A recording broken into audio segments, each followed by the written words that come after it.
Of version ആക്കി തീർത്തവർ, അങ്ങനെ ഒത്തിരി പേര് അവരെ ബിഗ് ബോസിലേക്ക് വിളിച്ചു കഴിഞ്ഞപ്പോൾ അവരെ ബിഗ് ബോസിൽ വെച്ചിട്ട് സെപ്റ്റിക് ടാങ്ക്, ഞാൻ അതാണ് എടുത്തു പറയാൻ ഉദ്ദേശിക്കുന്നത്. രേണുവിനെ ഞാൻ സെപ്റ്റിക് ടാങ്ക് എന്ന് വിളിക്കാനാണ് ആഗ്രഹിക്കുന്നത് എന്ന് പറഞ്ഞിട്ട് വന്ന ഒരാൾ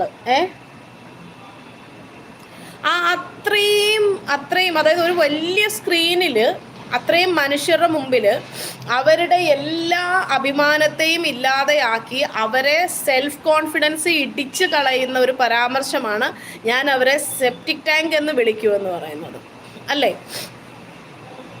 അപ്പോൾ അത്രയും അതിനകത്ത് നിന്നിട്ട് അവർക്ക് വേണമെങ്കിൽ ഗെയിമിൽ നിന്ന് അവർക്ക് മുന്നോട്ട് പോകാമായിരുന്നു. പക്ഷെ അവർ ക്വിറ്റ് ചെയ്ത് പോവുക ചെയ്തത്. വേണ്ട, എനിക്കിനി മതി, എനിക്ക് നിൽക്കണ്ട, മതിയായി എന്ന് പറഞ്ഞ് അവർ ഇറങ്ങി പോവുകയാണ് ചെയ്തത്.